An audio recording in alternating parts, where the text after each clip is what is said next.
Just got crazier as Hillary Clinton, Bill Barr, and Merrick Garland were just hit with subpoenas. Trump's efforts to help Jair Bolsonaro have backfired. This Mike Flood town hall beatdown that got caught on camera has exposed a very scary situation for Republicans. And the Texas gerrymandering battle just hit a new key level. We're talking about all that and even more on today's brand new Philip DeFranco show. You daily dive into the news, and I'm giving you a double dose today after you watch this show. Click the top link in my description or pinned comment and go listen to today's brand new episode of the In Good Faith podcast with Philip DeFranco. I've got a special guest for you today. It's available on Apple Podcasts, Spotify, anywhere you listen to podcasts. And make sure you also follow the podcast there, give us 5 stars. But that said, we have a lot to talk about in the here and now, starting with this. The House Oversight Committee just issued subpoenas to Bill and Hillary Clinton, as well as several other former government officials in relation to the Epstein probe. With this morning, Representative James Comer, who's the chairman of the committee, announcing that he is seeking depositions from several people between August and October, including both of the Clintons, former AGs Loretta Lynch, Eric Holder, Bill Barr, Merrick Garland, Jeff Sessions, and Alberto Gonzalez, and then former FBI directors James Comey and Robert Mueller. Notably, you have Trump's name not on that list. But the subpoena does also direct the Department of Justice to release the full and complete Epstein files to the committee by August 19th. We also had Comer publishing the letters issued to each person, and in the one to Bill Clinton, he wrote, "By your own admission, you flew on Jeffrey Epstein's private plane 4 separate times in 2002 and 2003. During one of those trips, you were even pictured receiving a massage from one of Mr. Epstein's victims. You were also allegedly close to Miss Ghislaine Maxwell, an Epstein co-conspirator, and attended an intimate dinner with her in 2014.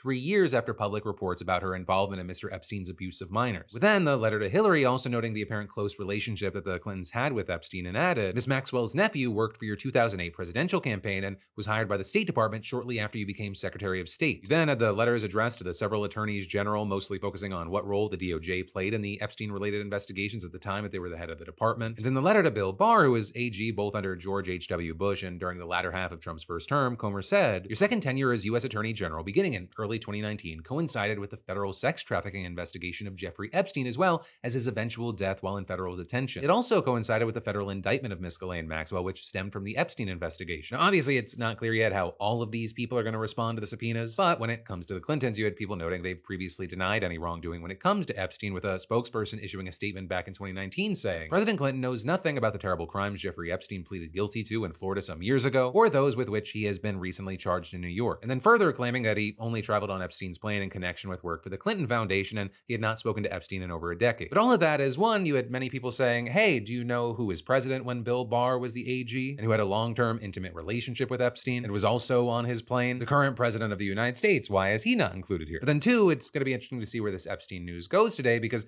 it's not the only bit. Right in that, because 2 of Epstein's victims just sent scathing letters condemning the Trump administration's handling of the case to a judge in Manhattan, with both victims choosing to stay anonymous as they asked that any victim identifying information be redacted from any public release of Epstein-related documents. And one writing, "I come forward to you today in disdain, disgust, and fear of how the United States of America's DOJ has handled the promise to release the Epstein files. I use quotations because what are these files exactly anyway? Sad to say, for the victims, we never got our day in court. Apparently, Epstein killed himself under whose watch? Oh, was it Trump's DOJ? Interesting." And adding, "I am not some pawn in your political warfare. What you have done and continue to do is eating at me day after day as you help to perpetuate this story indefinitely. Why not be completely transparent? Show us all the files with only the necessary redaction. Be done with it and allow me/us to heal. You protect yourself and your powerful and wealthy friends, not enemies, over the victims. Why? The victims know the truth." But then the other letter echoing some of those concerns, questioning the circumstances of Epstein's death, and adding, "I am not sure the highest priority here is the victims, justice for the victims, or combating child exploitation." With that victim then also asking that a third party review the documents before a public release to ensure that no victims' names or likenesses are included, arguing that it is imperative with the scrutiny over this media frenzy that the victims are completely and entirely protected. So as far as where Trump was at with this morning, he was on the roof. But hey, we'll continue to have eyes on this, and in the meantime, I'd really love to know your thoughts and reactions to what we're seeing here. And then next up in the news, Republicans, they were getting slaughtered in town halls earlier this year, and then they went away. And I will say, after what happened yesterday, I don't know if many are going to be coming back. And I say that because last night you had GOP Representative Mike Flood from Nebraska holding a town hall in his state where he answered questions from his constituents. The problem there, though, is that Nebraska's Democratic Party were like, hey, let's let our people know that this is happening. And they posted the details of the event online and added, you know what to do. And so when Flood took that stage, the crowd that stared back at him was not a friendly one. And then as soon as he broached the first topic, the big, beautiful bill, he immediately got heckled. There's been a lot of misinformation out there about the bill. Okay.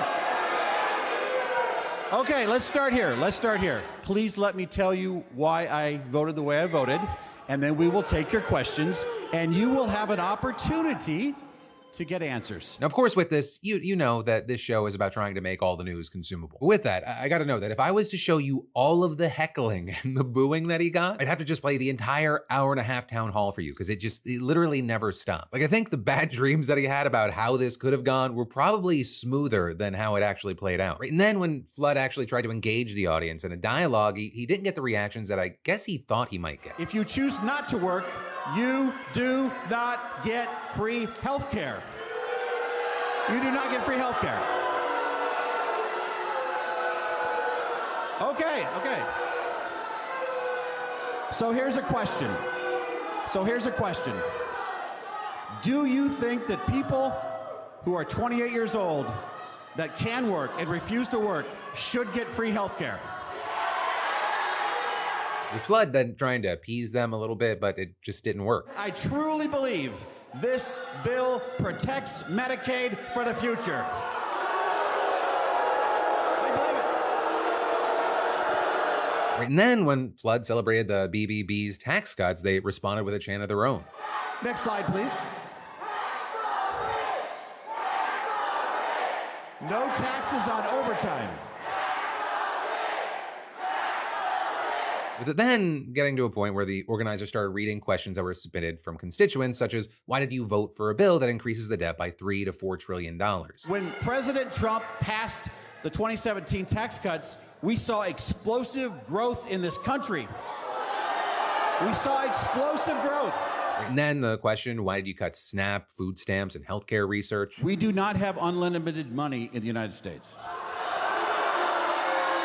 Right, and then they let the audience come up to the mic and ask their own questions directly, and that's where things really hit a different level. With 450 million FEMA dollars being reallocated to open Alligator Alcatraz and 600 million taxpayer FEMA dollars being used to now open more concentration camps, and ICE burning through $8.4 million a day to illegally detain people, how much does it cost for fascism? How much do the taxpayers have to pay for a fascist country?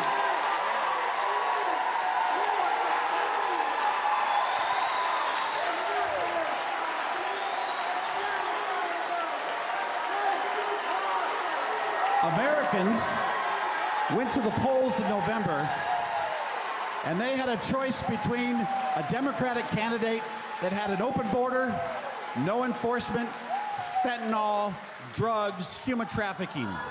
And they had a choice between that and a candidate that said, close the border. You then also had another attendee making a point in a similar vein. There's a saying that silence is complicity.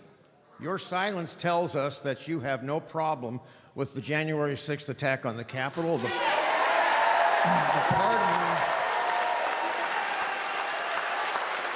pardoning of all those involved, the big lie about the 2020 election with absolutely no evidence. These are all markers. These are markers of fascism. I have read a dozen or so books on authoritarianism and fascism. You said in Seward that you were not a fascist. Your complicity says otherwise. What is wrong with you? What is wrong with you? Sir, I want to be very clear with you. Fascists don't hold town halls with open question and answer series. And what happened on January 6, 2021 was not right, and I'm on the record saying so. But whether you think that he's a fascist or a fascist enabler or not, he was then also accused of being a capitalist shill. Why does it seem like when you make your voting decisions, they're based on capital rather than the working class? Billionaires and corporations got their tax issues enshrined into law forever, but the working class gets a no tax on tips or overtime that only applies to some of us, and now we wind up in a situation where we are. The Republican Party, now more than ever, represents the heart and soul of the working class. He was then also asked about Israel and Gaza and the funding of Israel. What happened on October 8th was an abomination. Well, October 7th, sorry. I support Israel. No American wants any child, no matter the place they live, to ever suffer. But you got to remember, we're dealing with Hamas. Then, when he was asked about Trump firing the Bureau of Labor Statistics head for publishing jobs data that he didn't like, Flood just played dumb. I don't know what the situation was with the Department of Labor person. Neither do you. I don't know. I will say this, though. If all that person did was get the data out there, if all that, and I don't know that's the case, but if that's all they did, I would not have fired her. I mean, to be honest, but I don't know because things are complicated. Then finally, someone asked the question that really we all knew was coming. Why are you covering up the Epstein files? At the next pro forma session of the Congress, you'll find my name as a sponsor on a resolution from the House Rules Committee to release the Epstein files to protect the victims and not re-victimize them again. I support Jamie Comer, who is the House's Oversight Committee Chairman, subpoenaing Ms. Maxwell later this month to come testify in Washington. I am for the release of those records.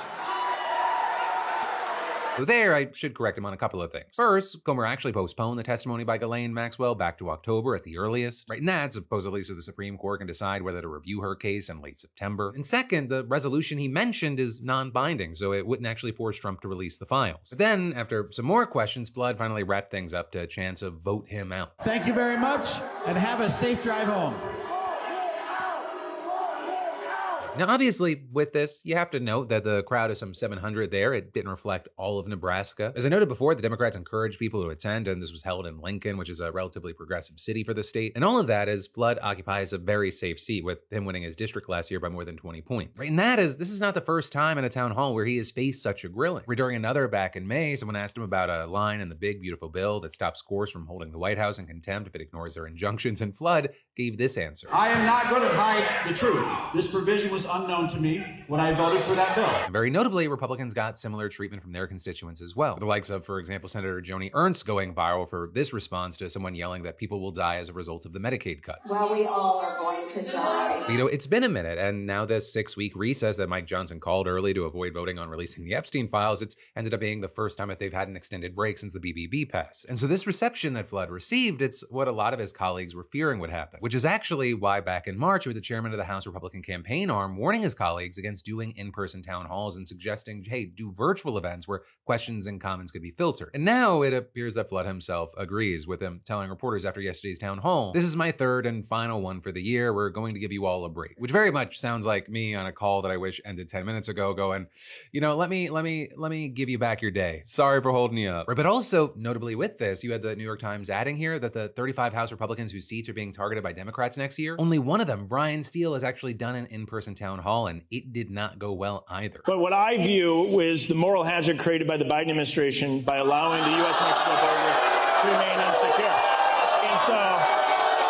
And you have many arguing that reflects a growing popular frustration with the ruling party, especially on particular issues. I mean, for instance, polling shows that Americans oppose the BBB, seeing it as a handout to the rich that hurts poor people and balloons the debt. And in a recent survey, 70% of people said that Trump is not handling the Epstein case well, with only 18% saying that he is. And of course, the impact of his trade policy, wherever it lands, it's been chaotic, it's going to be felt by a lot of people very directly. So, you know, Democrats, they're wanting to fight that, though really at this point they have no power. And so they're hoping to capitalize on all those weak points going into next year's midterms. You know, historically, they have a reason to be optimistic there. The first midterm typically punishes the incumbent president's party, and Republicans already have a very slim majority. Democrats only having to net 3 seats in the House to flip it. But for the Senate, which is very different, they would have to flip 4. The one, as we've been talking about, the gerrymandering in Texas and other states, it could give Republicans the seats that they need to hold on to the House. And then as far as the Senate, most of the GOP Senate seats that are up for re-election next year, they're in red states. So it would be a very big uphill battle for the Democrats there. But also, and I always try to stress this whenever we talk about it, as much as people are not liking what Donald Trump is doing and the negative feelings we're seeing against Republicans, that doesn't mean they like Democrats. In fact, voters in one poll this month, they gave the party a 19% approval rating with 72% disapproving. So Democrats, I think they really need to start adding an "and" to where they've been ending their sentences. Or just saying what Trump and Republicans are doing is horrible,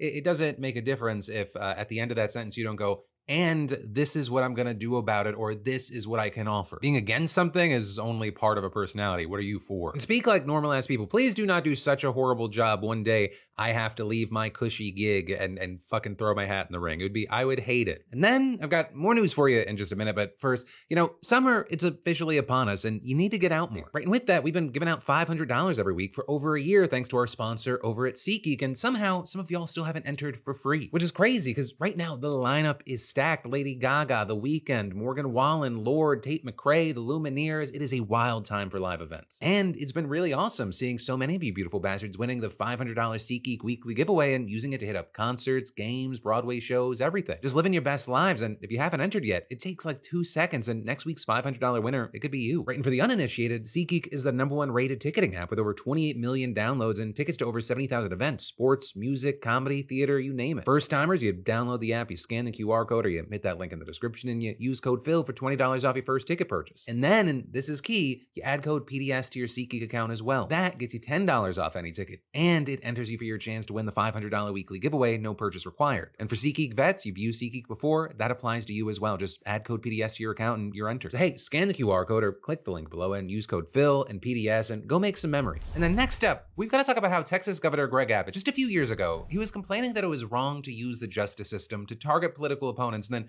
shortly after the show went out yesterday, he did just that. Because to give you a quick recap, Texas Republicans want to hold a session to vote on a variety of things, including redistricting the state at Trump's command. A move that many have described as Trump trying to steal the election. And state Democrats, they definitely don't have the votes to stop this blatant attempt to gerrymander. So instead, they, I believe the technical term is skedaddled out of the state. So the state legislature, they couldn't hold a quorum. And Abbott was not a fan, and he threatened to arrest them if they didn't return by the afternoon, which they did not. So Abbott, he followed through and said in a statement, Texas House Democrats abandoned their duty and are holding flood relief and property tax cuts hostage. They ordered Texas DPS to arrest and return every derelict House Democrat to the Texas Capitol. This order will remain in effect until all missing Democrats are accounted for. That then followed by this announcement saying, I directed the Texas Rangers to investigate fleeing House Democrats for potential violations of Texas law. Any Democrat who solicited or accepted funds to break quorum may have violated bribery laws. Texas Rangers must quickly send any findings to the appropriate prosecutors. With then the Texas House Speaker signing civil arrest warrants for the absent Democrats. Right, and with all that, you'll notice that there's some PR work going on in those statements. Right, Abbott, he never mentions that the Democrats left to protest and stopped redistricting efforts that would egregiously gerrymander the state, instead claiming that they're holding flood relief and property tax cuts hostage. Like any good political spin, there is a grain of truth to that, because the entire reason the Texas lawmakers were even supposed to be meeting for this special session was due to the floods that killed over 100 people. But then it could easily be argued that it's actually Abbott and Republicans that are holding all that hostage because they decided, hey, we're also going to gerrymander the district in the middle of a cycle. This is the thing you do every 10 years. It happened 4 years ago, and you're doing it because Trump said, get me 5 seats. And so with all that, you have Democratic lawmakers pushing back at the idea that those were seriously the focus of the sessions. With, for example, State Representative John Boosie III saying, when the governor wants to actually have a special session focused on flood relief, I'll be at my desk. With him then going on to add, I didn't run for office to walk out of the Capitol, but I also didn't run for office to stand by while democracy is stolen in broad daylight. Texas Democrats broke quorum because sometimes the only way to uphold your oath is to refuse to play along with the rigged game. Right, and then he went on to criticize that the special session was supposed to be about saving lives before getting hijacked by the redistricting bill. But instead of holding hearings on flood prevention, Greg Abbott and Donald Trump held 8 hearings on redistricting, not for fairness, not for representation, but to manufacture 5 more Republican seats in Congress to enable Trump to cling on to power. But notably, with that, you had Abbott putting spin on that as well in a post this morning and claiming Texas Democrats abandoned their duties and fled to blue states with gross gerrymandering that has distorted our country's politics. That must change. In Texas, we'll make sure voters can elect the candidate of their choice. Then Trump making similar claims this morning, saying, we have an opportunity in Texas to pick up 5 seats. We have a really good governor, and we have good people in Texas, and I won Texas. With then Trump making claims about and criticizing blue states. That's all gerrymandered. California's gerrymandered. We should have many more seats in Congress in California. It's all gerrymandered. Right, and so in general, they're claiming that by gerrymandering Texas, they're actually making the state more representative of how the people actually vote. Now, with that on an even playing field, I'm not going to defend gerrymandering in blue states, especially Illinois. They're not innocent. But to claim that redrawing Texas's districts will better represent voters, it's patently false. Currently, they have 25 Republican representatives and 12 Democrats, so 65% of the representatives are Republican. And then if they shift 5 seats to Republicans, that would mean that almost 79% of the seats are Republican. So then you get to the question of, okay, does that reflect how Texas voted in 2024? And the answer is absolutely not. Just a little over 56% of Texans there voted for Trump. And if anything, 5 seats would need to be given to the Democrats to make the number actually closer to how people voted. But with all that said, getting back to the notion of political theater, for the time being, those arrest warrants, they're largely toothless. Or with legal experts saying that non-criminal warrants like this, they aren't really enforceable outside of state lines. Though for some of the Democratic lawmakers, it doesn't appear like it would even matter. Or you had figures like State Representative Ramon Romero saying things like, "I'll pay that price for America." That would be a very small price to pay for what we would save for these Americans that have fought so hard and against the maps that aim directly at black and brown voices. But then with that, let's say they never go back. They keep things at a standstill. What then? Well, with that, you have Abbott threatening to remove them from office in what will undoubtedly be a long and messy legal process. Because technically, there are laws on Texas's books that allow lawmakers to be arrested if they don't show up without an excuse. But at the same time, the all-Republican Texas Supreme Court ruled back in 2021 that participating in a quorum break was explicitly allowed. And then, this idea that Abbott might still seriously try to remove the lawmakers from office, it's gotten him a lot of criticism, including from people like California Governor Gavin Newsom, who wrote, "The governor of Texas is threatening to remove democratically elected officials from office because they have refused to rig an election for Donald Trump, United States of America, 2025. And then, of course, because we're talking about Newsom, I then also have to mention that he threatened again to gerrymander the fuck out of California if Texas does this. And while obviously gerrymandering is bad and lame, Newsom's threat, it highlights why Texas's moves here are so dangerous. Normally, this is a fight that happens once every 10 years and then it's put on ice. But if states start to decide, they can just draw new maps whenever in order to consistently affect elections, then it's going to be complete chaos. The second one state abandons even pretending to represent voters, every other state feels like they're going to have to do the same or just get walked over, which is why we're seeing states like Illinois getting asked if they're going to try to redraw their maps. And there you're seeing things like Governor J.B. Pritzker saying it was possible and that lawmakers had to put everything on the table. And then in New York, you have lawmakers introducing an amendment to the state's constitution that would allow them to redraw district maps before a census. I mean, it's such a ridiculous situation that we're even seeing some Republican lawmakers trying to put a stop to it despite Trump wanting to find more Republican seats. I mean, you've got people like Representative Kevin Kiley, a California Republican, who wants to introduce a bill today that would pause any redistricting effort nationwide and nullify new maps made before the 2030 census. Well, also, before you give him too much credit, his seat is probably one of the ones that are going to get gutted. But, with all that said, it does look like this is a situation that is going to continue and simmer, especially as Texas Democrats are still refusing to come back to Texas. And as I was finishing recording, the state legislature once again had to end its session after failing to reach a quorum. But, in the meantime, one, I'd really love to know your thoughts here. And two, actually go more into detail on this and my thoughts and how I think this is going to play out on today's episode of In Good Faith with Philip DeFranco. So definitely check out that top link after today's show. There's a lot to chew on here. And then I've got more news for you in a second. But first, what's wild? Your privacy is worth less than a gas station coffee because it's already been sold 5 times over. And an unfortunate true story, cops in some states, they're not even bothering with warrants anymore. They're just buying your data from shady brokers. And that's one of the reasons I use today's sponsor, Incogni. They actually fight back. Incogni scrubs your personal information, name, email, phone number, shopping history, even your family ties from the dark corners of the internet. Right? All those creepy people finder sites, gone. And trying to do this manually, it's a full-time job, but Incogni automates the process so you don't have to drown in opt-out forms. You get a dashboard, ongoing removals, and now with the unlimited and family unlimited plans, you can flag even more sites for takedown. I mean, seriously, Google yourself. It feels like you've been digitally doxxed. And with custom removals, you just say, no thanks to specific sites, and Incogni handles the war. And the results are real. I've seen my info vanish from dozens of sites in weeks. And in a world where privacy laws lag, Incogni is taking the lead and letting you opt out of being a product. So just scan that QR code or head to incogni.com/DeFranco and use code DeFranco to get 60% off. It's incogni.com/DeFranco, code DeFranco to take your personal data off the market. And then next up today, we've got to talk about how Donald Trump's efforts to help Jair Bolsonaro, they've backfired. Because Brazil's ex-president is now under house arrest for violating a court order that was actually put into place for seeking out Trump's help in the first place. And that is, he's already awaiting trial for allegedly plotting to take over the country after he lost the election, which I will say that's actually a good place to start. Because Trump, he seems to see something of himself in Bolsonaro, which when you look at it, it makes sense for a number of reasons, including Bolsonaro, he refused to concede defeat and basically claimed that the only way that he could have actually lost the election was election fraud. And then just a few months later, on January 8th, thousands of his supporters ransacked the country's presidential palace, the Supreme Court building, and a House of Congress. But that is where the similarities end. Because later that year, Brazil's top electoral court ruled that Bolsonaro abused his power and cast unfounded doubts on the country's electronic voting system. system. They banned him from running for office until 2030. And last year, the country's federal police formally accused Bolsonaro of attempting a coup, with the country's top prosecutor later revealing additional allegations that Bolsonaro actually plotted to poison his successor and shoot dead the Supreme Court justice that was investigating it. And that's the same justice who ordered his house arrest this week, the same one that publicly clashed with Elon Musk over his refusal to block certain accounts on X, and the same one that Trump Media and Technology Group, which is